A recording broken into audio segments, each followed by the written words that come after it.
Le plus grand problème en Tunisie, c'était la corruption. La famille Ben Ali et la famille Trabelsi avaient leur main dans les premiers 180 des 200 plus grandes sociétés du pays. Et pour faire n'importe quoi en Tunisie, il fallait payer un membre des deux familles quelque chose. Et la corruption a l'aggravation des relations tunisio-américaines. Et moi, j'ai joué un rôle dans ça parce que j'avais 2005-2006 et on a beaucoup critiqué la Tunisie au moment du WSIS, the World Summit of the Information Society, le SIMSI, la sommet mondiale de l'Internet. Et puisqu'on avait la plus grande réunion dans l'histoire du monde de l'ONU à Tunisie sur le futur de l'Internet dans un pays qui bloquait systématiquement l'Internet. Donc on a fait une pression, nous et les Suisses, surtout sur la Tunisie, et l'Europe beaucoup moins, pour les raisons que je peux expliquer si vous voulez, mais l'Europe était presque muée, même si l'équipe de TV5 était tabassée à l'intérieur de périmètre de Mauritanie, même si d'autres journalistes avaient tous leurs notes confisquées. Et il y avait aussi à ce moment-là, et soutenu un petit peu par les États-Unis, le mouvement de 18 octobre. En octobre 2005, il y avait une grève de faim au Bar Association, le centre des avocats à Tunis. Et c'est là où a concrétisé l'alliance entre toute l'opposition tunisienne. C'était pendant le mouvement 18 octobre. Les avocats de droits humains qui avaient souvent défendu les gens de Naples, qui étaient les plus en prison, c'était là qu'on commence à construire cette alliance d'opposition qui allait, qui était importante aussi dans la révolution de 2011. Donc il y a un côté non économique, mais c'était à ce moment-là. Et la relation, et cette année, les États-Unis ont beaucoup critiqué la Tunisie pour la liberté de la presse et les droits humains. Et la Tunisie a commencé à se plaindre beaucoup plus ouvertement et beaucoup plus sévèrement de la critique des États-Unis pour les droits humains et pour l'économie. Et la relation tunisio-américaine a commencé à se développer jusqu'au point que dans 2011, ils ont failli fermer l'école américaine plusieurs fois. Tu pouvais pas, l'ambassade ne pouvait pas faire des interviews pour les délégations américaines dans une université tunisienne sans permission d'une seule personne, le ministre des Affaires étrangères. Donc tout était bloqué au niveau des réunions. Donc moi, quand j'étais là avec mes délégations, je ne passais pas par mon ambassade, j'arrive, je fais toutes mes réunions et puis je me présente à l'ambassade 3 jours après, j'ai dit je suis là, ils ont dit que vous n'avez pas de réunion, c'est pas accordé par le ministre. J'ai dit c'est bien parce que j'ai déjà terminé toutes les réunions. On m'a donné tapis vert, l'incubator de Razala, tu vois, j'ai fait tout le tour, le projet terminé. Oui, on est là pour que vous nous dites maintenant qu'il n'y aura pas de réunion. Donc, la Tunisie avait commencé à sentir une certaine pression de certains pays étrangers, l'Europe moins que les États-Unis et d'autres, à partir de 2005, et ça s'est dégradé, comme j'ai dit. C'était surtout le manque de boulot dans les régions rurales, le problème des diplômés chômeurs, et ils avaient beaucoup parlé avec nous de ça à partir de 2005 quand j'étais là, et aussi le problème de corruption qui, comme j'ai dit, ça s'est beaucoup plus aggravé pendant cette période. Donc, il y a un parti économique et un parti politique, et à vous, les chercheurs, de décider à quel pourcentage de donner, quel poids à donner des deux côtés. Pour l'Europe, c'est vrai qu'il y avait beaucoup moins d'instabilité en Europe avec les problèmes aussi graves, peut-être économiques, que les pays d'Afrique du Nord. C'est une bonne réflexion, mais je dirais plusieurs choses. D'abord, l'espace politique en Europe, c'est beaucoup plus mature. Donc souvent, dans les pays où le système politique est moins développé, les revendications politiques, économiques deviennent politiques très rapidement et à l'échelle... et les choses se transforment en autre chose. En 2005, à Benghazi, non, 2006, février 2006 à Benghazi, les protestations contre les dessins de Mohammed de la presse danoise sont transformés en une journée dans les protestes les plus importants anti-Kadhafi pendant les 40 ans de Kadhafi. Il y avait une semaine d'émeutes très très grave à Benghazi. Ça a commencé par un truc quasi sanctionné par le gouvernement. C'est pour ça que ça a pu démarrer et c'est tout de suite transformé en protestation anti-Kadhafi. C'est un petit peu comme ce qui s'est passé à Casablanca la semaine dernière. La protestation athlétique devient politique. Tu vois, c'est donc dans les espaces politiques moins développés, c'est plus facile de transformer une protestation pour une chose en une protestation pour une autre chose. Dans l'espace européen, c'est beaucoup plus mature. Donc tout de suite, une protestation au niveau sociétal est rejetée par une grande partie de la société organisée autrement politiquement et qui ne vont pas aller avec jusqu'au point où ça menace le régime. Ça arrive en Europe. Ça ne veut pas dire que ça n'arrive pas, mais ça arrive en Europe. Et je vais sauter à une question après, juste parce que c'est lié à ma réponse là.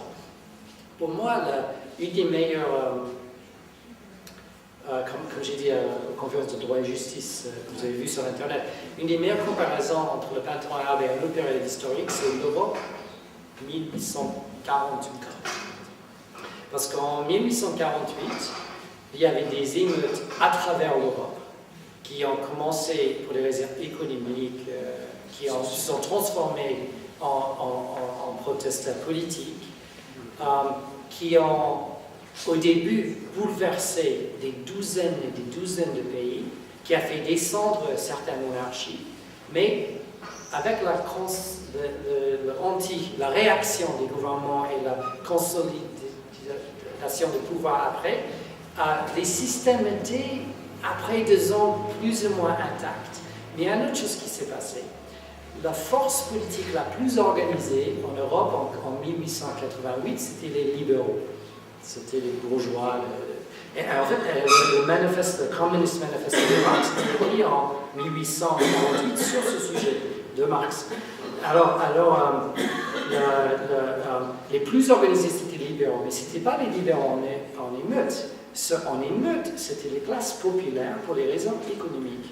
Donc, qu'est-ce qui s'est passé? Il y avait des émeutes économiques puis politiques contre le système, et puis des libéraux qui viennent bien organisés après pour dire notre vision, c'est la vision qui doit résoudre tous ces problèmes. Beaucoup d'historiens ont fait la comparaison avec le printemps arabe. Parce que les frères musulmans ont peu participé, ils étaient le mieux organisés, et comme les libéraux en 1848, ils ont dit on est le mieux organisés, on a les solutions à tous ces problèmes, votez pour nous et on va nettoyer tout ça et mettre un autre système qui va résoudre tous ces problèmes. Et les gens ont suivi. Donc, certaines parties... alors, il faut donner une petite statistique. Quand on parle des élections, en Tunisie, en octobre 2011, 1,5 million de Tunisiens ont voté Nahda. Donc dans un pays de 11 millions, 1,5 million ont voté Nahda. Dans les élections au Maroc en novembre 2011, 1,2 ont voté PJD dans un pays de 33-34 millions. Alors, tu peux figure-toi, tu peux gagner une élection nationale avec 1,2 million de votes. La deuxième place, c'était des bulletins annulés. Et en troisième, Istiqlal, etc. Non, mais il faut comprendre ce qui se passe politiquement. C'est pas l'islamisme, comme on dit souvent à Washington, qui va contrôler tout le monde arabe. Il faut s'éloigner de tout ça parce que c'est le période vert, c'est l'Iran qui va dominer toute la région. Mais quand même,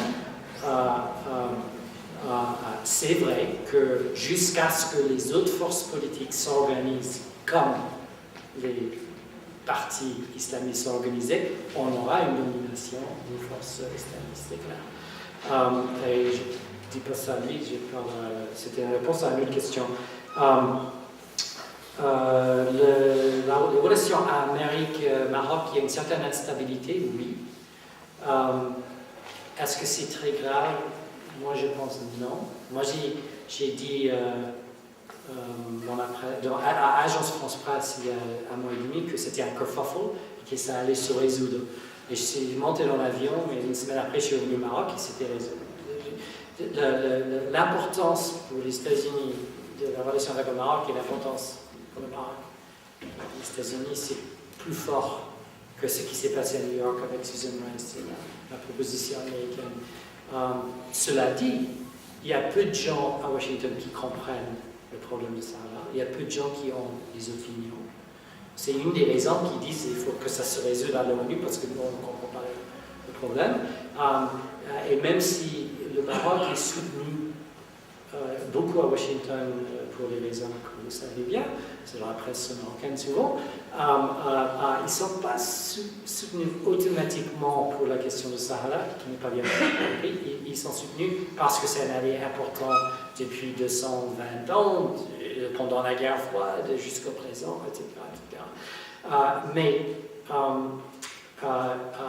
je crois que Susan Rice et les autres gens qui ont poussé le Maroc à réfléchir un peu plus sur la question des droits humains au Sahara occidental n'avaient pas l'indépendance de Sahara occidental en tête. Ils avaient, et c'est la même chose que les pressions qu'on fait de plus en plus sur les pays de région, sur les droits humains en général, et dans un monde G0, la pression que les autres pays font de plus en plus des États-Unis sur leur comportement, que ce soit Guantanamo, que ce soit torture, que ce soit des dérives en Irak, en Afghanistan, il y a beaucoup plus de sanctions et de plus en plus d'égalité. On n'est pas encore là, mais d'égalité au niveau des institutions internationales pour les critiques vers les puissances. Ça va s'améliorer encore plus avec le temps, je crois, parce que c'est dans l'intérêt des relations géopolitiques que chaque pays s'améliore au niveau de tous ces principes internationaux importants. Obama, par exemple, quand il prend l'exemple d'Obama et Guantanamo, Obama n'a pas pu faire grand-chose sur Guantanamo, il a été bloqué par le Congrès d'une certaine mesure, pas autant qu'il dit. Il avait beaucoup de problèmes. Moi, j'ai travaillé le dossier de Guantanamo un petit peu quand j'ai travaillé Tunisie et Libye en 2005-2006, et on avait un gros problème parce que les pays d'origine ne voulaient pas les gens. Donc il y avait un problème quoi faire avec les gens qu'on voulait relâcher quand les pays d'origine ne veulent pas. Ils ont demandé par exemple l'asile en Australie, dans les pays européens, les autres pays ont refusé les gens de Guantanamo, les Islamiques. Donc il y avait un grand problème à déplacer, et maintenant on a une grève de faim, et la majorité des gens sont disponibles. Ils peuvent partir, mais il n'y a pas un pays qui veut les accueillir. Mais cela dit,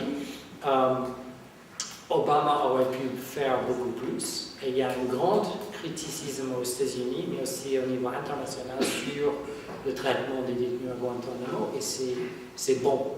Et les États-Unis ne doivent pas réagir et dire pourquoi le monde est contre nous et contre notre guerre, contre le terrorisme à Guantanamo. Les États-Unis doivent dire oui, on avait tort, on a maltraité ces gens, il faut trouver une solution.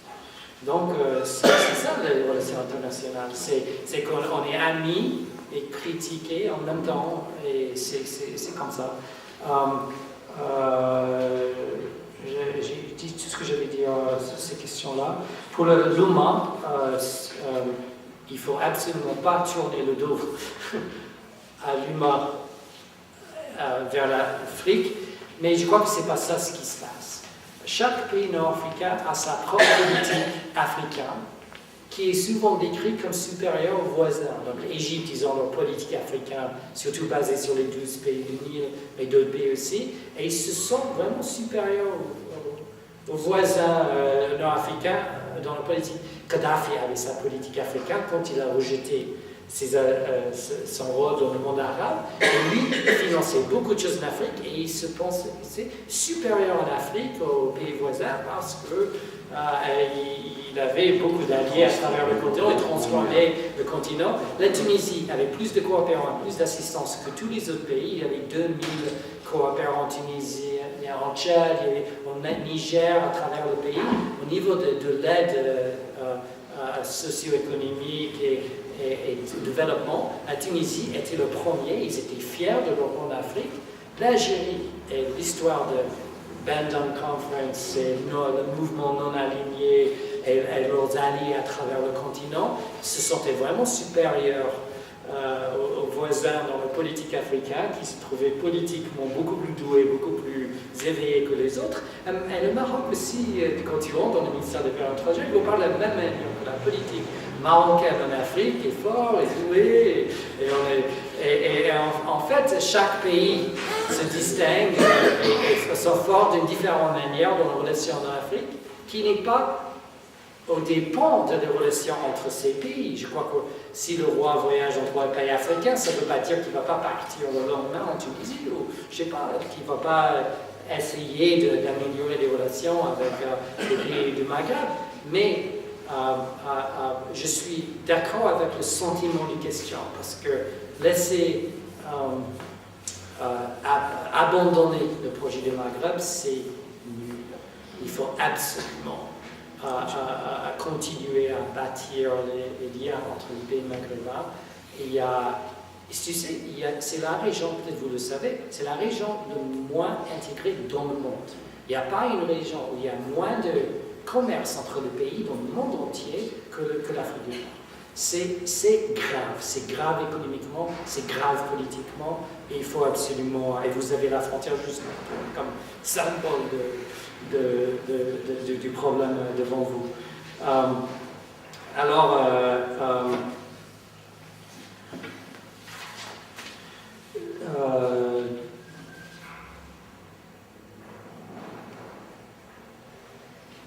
Is the G0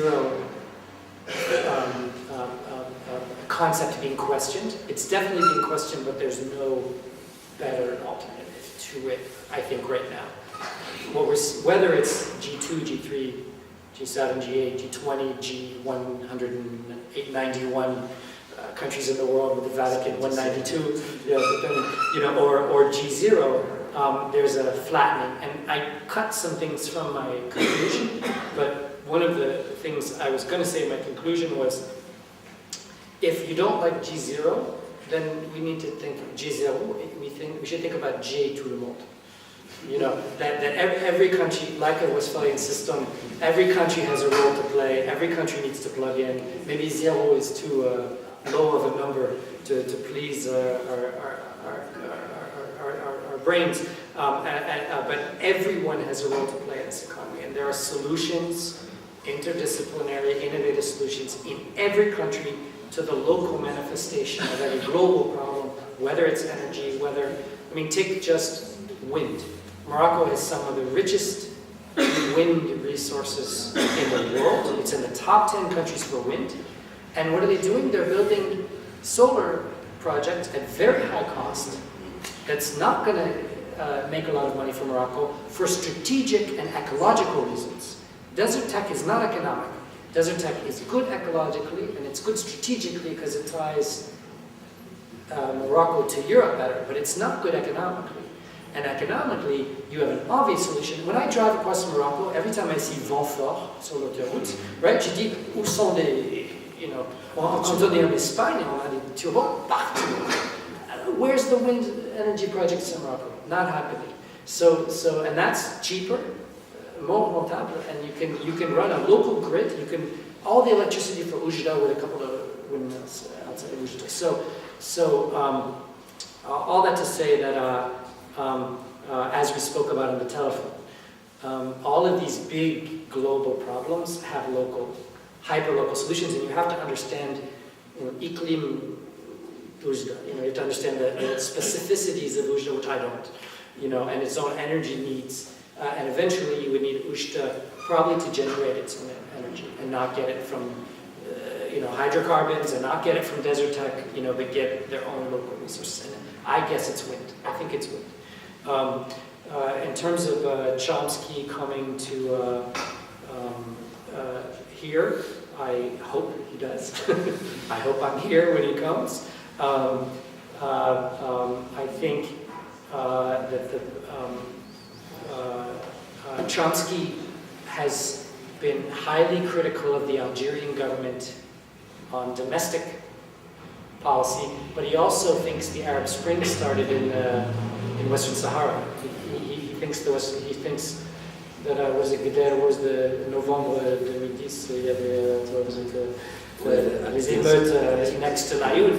Chomsky thinks that's where the Arab Spring started. And I've asked a lot of people, I can't find one person in the Arab world who thinks what happened down there had anything to do with the Arab Spring. So Chomsky needs, to hear about that. I think Chomsky is one of the great intellectuals of our time because he's brilliant and because he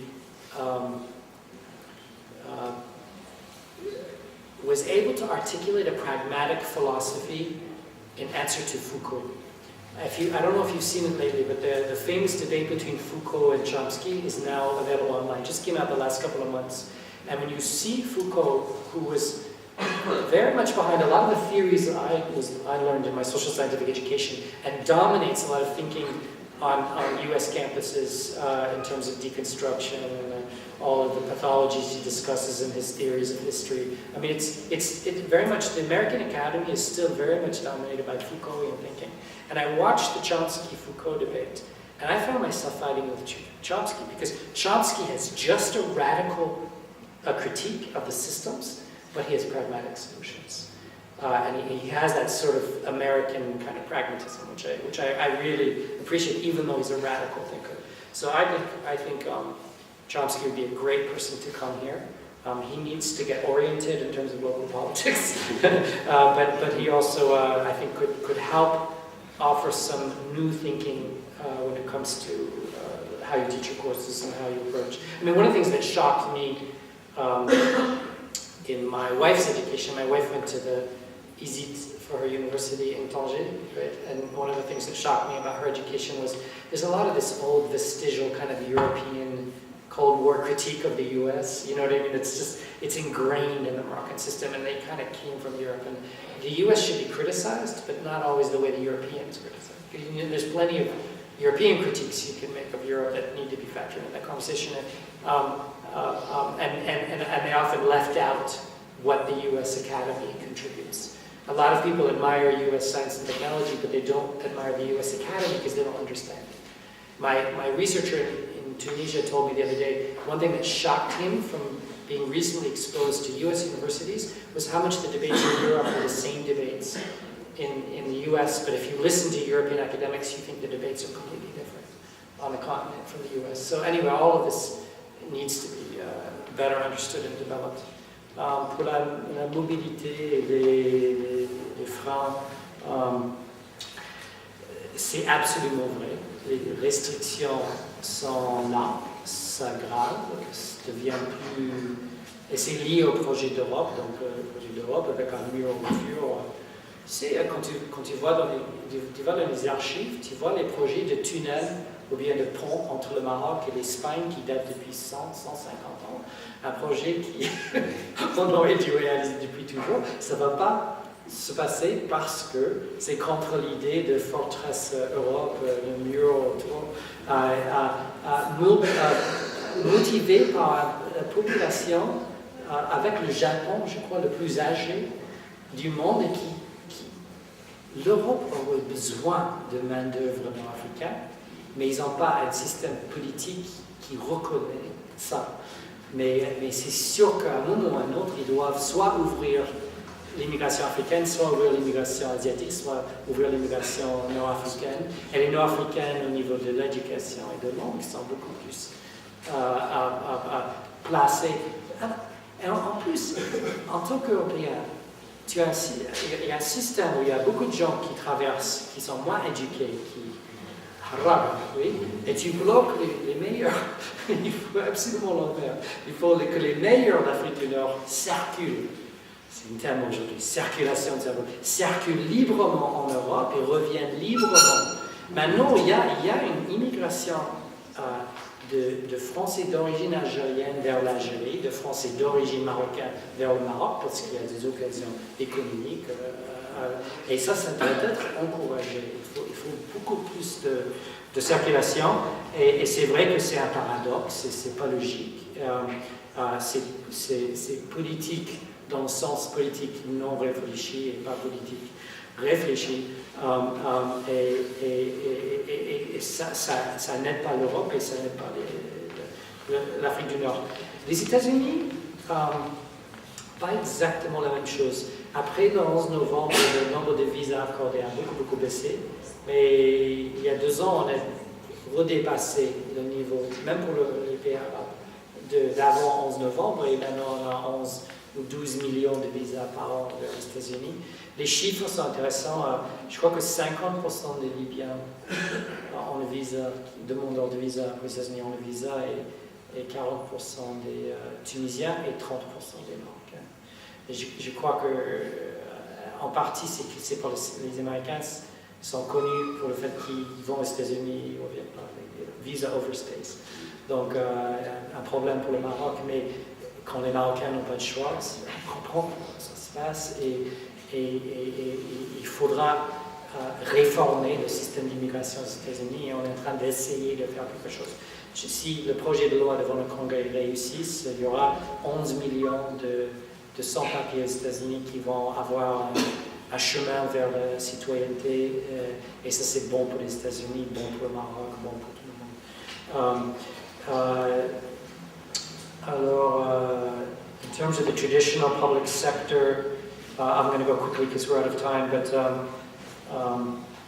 there's a lot of studies showing that dollars spent in R&D are better spent than dollars spent in other sectors. So if you spend $1 investing in, the best examples, the 2 great examples, the internet. The internet cost X, and the rendement was 10,000x. You know, the project of the human genome cost like $3 billion, and it was $718 billion of profit that came out of the human genome project and this revolution of genetics. So basically, you absolutely have to move beyond the traditional private sector, which is what extractive industries, factories making consumer products for European markets, and get innovative.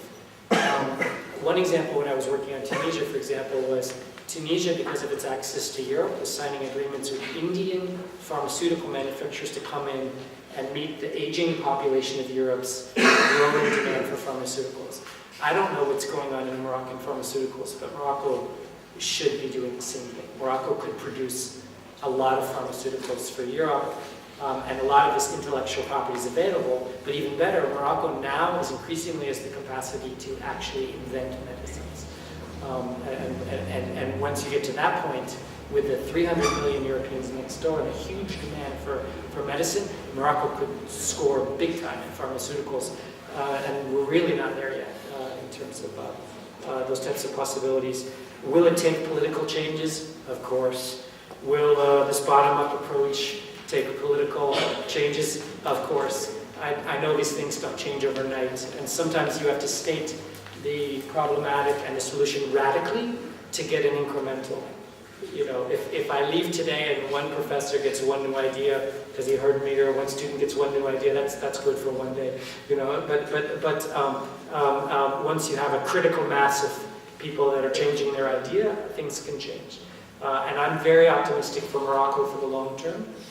Very optimistic for Libya for the long term.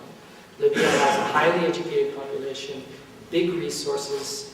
If they can just get the security situation under control, Libya has higher human development by 30 places than Algeria and Tunisia, and by 70 places over Morocco because of the income, the education of the population, and other things. So, you know, they have the human resources to be able to innovate the way the Moroccans do. They're getting good in biotechnology, you know, so there are opportunities there if there's political will.